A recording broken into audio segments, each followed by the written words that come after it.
In episode 5, it is the day of Cal's funeral. Even though Xavier's been put on leave, he still views himself as an agent, and he gets dressed that way in the morning.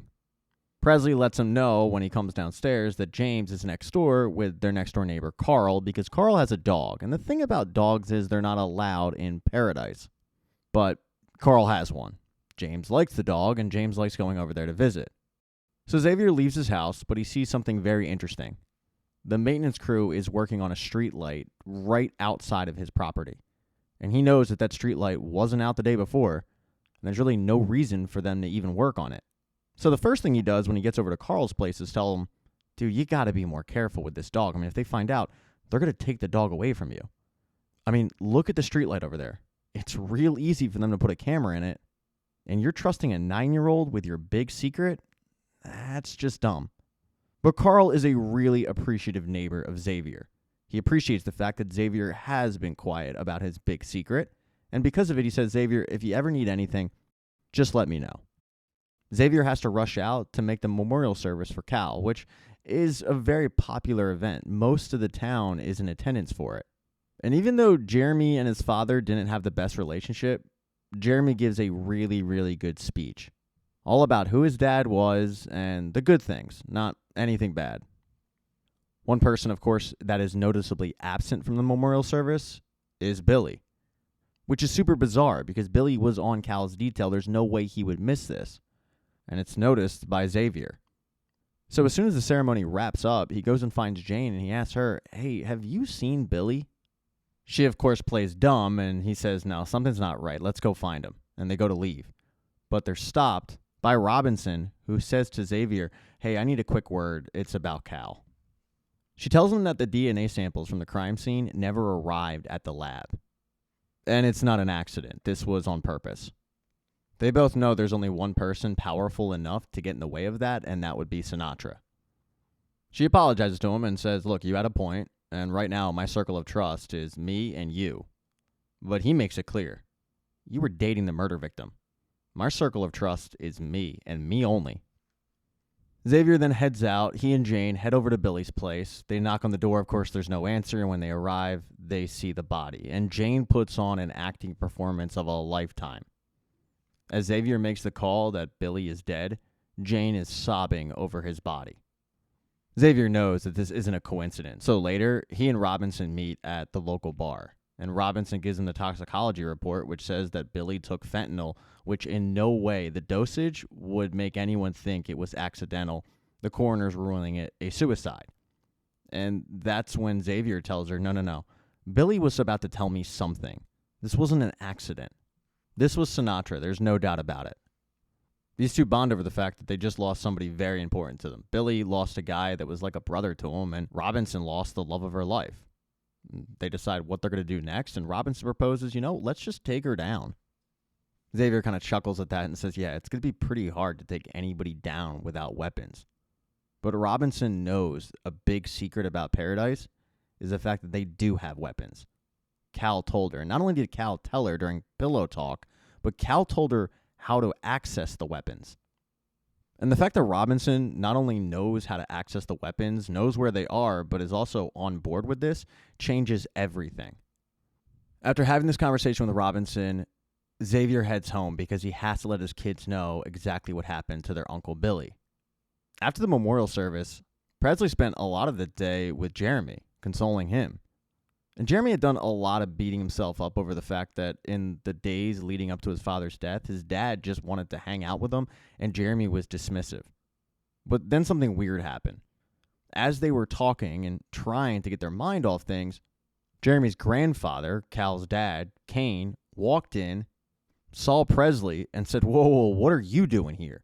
And then he got very hostile towards her, saying, I know you. I know you. Now, since Kane has dementia, both Jeremy and Presley kind of just let it go, but still, Jeremy was pretty embarrassed about it. So much so that later on that night, Jeremy went to approach his grandfather about it, asking, why the hell did you do that? But his grandfather thought that he was talking to Cal, and he apologized to Cal. Because one of the last conversations that Cal and Kane had was Cal asking his dad, have I ever done anything to make you proud? And Kane told him, "You never did anything that I didn't set up for you." And boy, did that hurt Cal. But Kane had time to think about it, and he said, "You know what? You're right." Now, the whole time, he has no idea. He's actually talking to his grandson because I guess Jeremy looks just like a young Cal. But while initially Jeremy was pissed off at his grandfather, he realized in that moment that his grandfather needed this. So Jeremy pretended to be his dad, and he went so far as to tell him, "I forgive you, Dad, and I love you." And it meant a lot to Kane. Meanwhile, over at the Collins household, Xavier arrives, and Presley wants to tell him something, but Xavier cuts her off and says, "No, I need to tell you something first. Your Uncle Billy is dead. I need you to go someplace safe with your brother. I know I'm asking a lot, but I really, really need your help." And she agrees. She tells her dad, "Do what you need to do. I'll take care of James." And then Xavier heads over to Carl's place and asks for that favor. Because Carl works in the IT department that is in charge of controlling the sky, meaning that he can change it to whatever he wants, essentially. But what he also can do is put a message up in the sky. And he tells Carl, "I need you to put this message up there." And Carl does it. He sneaks into work. He puts the message up in the sky right at the time that Xavier wanted it. And then all of a sudden, all the residents of Paradise are staring at a giant sign in the sky in bright red that says, "They're lying to you." And Xavier, as it's going on, walks out of his house and stares at that lamppost that was being worked on. The one that he thinks has a camera in it, well, it does. Xavier assumes that Sinatra put that camera in to monitor him. Well, she did. And as she's staring at Xavier, staring back at her, wondering what the hell is going on, that's when the message goes up, and it's the first salvo, if you will, in this war. But as Xavier was doing that, Presley was packing, and she went to check on one item that she's considering bringing with her, and that item is Cal's tablet, the very important tablet, the one that went missing. Presley had it. But we also get a look at the backstory of Cal and the days leading up to his death. Cal, for lack of a better term, was a Nepo baby. His dad was a very, very successful oil tycoon. Cal went into the family business, but he wanted to actually become a teacher, and his dad wouldn't allow it. His dad was the one who wanted him to go into politics, and his dad was the one who forced him, essentially, to become president in a way. Cal, the whole time, went along with this because he wanted to make his dad proud. Obviously, he never got that assurance from him when he was alive. As for the days leading up to his death, his dad's dementia had gotten worse and worse. So his behavior was a little confusing to a lot of people. Like, one of the examples was he would call Agent Pace Sniper, but he didn't give anybody else a nickname. That was confusing to Cal. And then his dad had a throwaway comment about, "Yeah, you really thought those 4 people went missing, didn't you? I mean, they did it right under your nose. But you were never that smart, were you?" And again, Cal kind of thought it was a throwaway comment.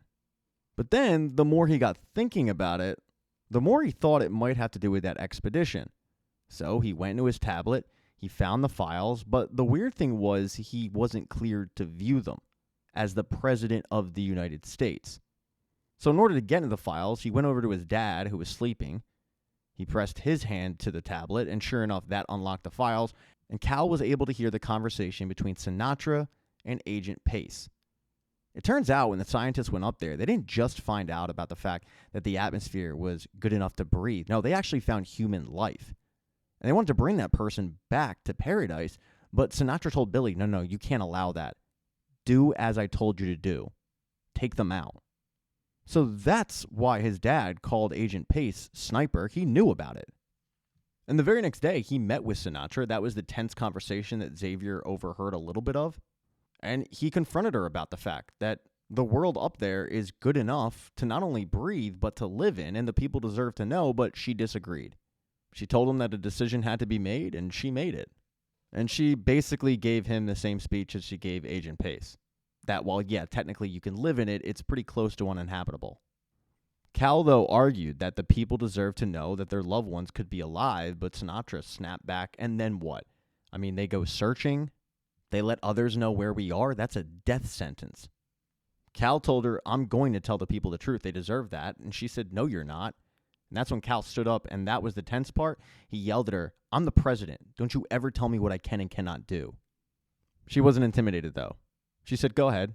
Continue. I want to see what it looks like when you have balls. And then as for his last night, it is true that Robinson visited him, but she did so to break it off, basically.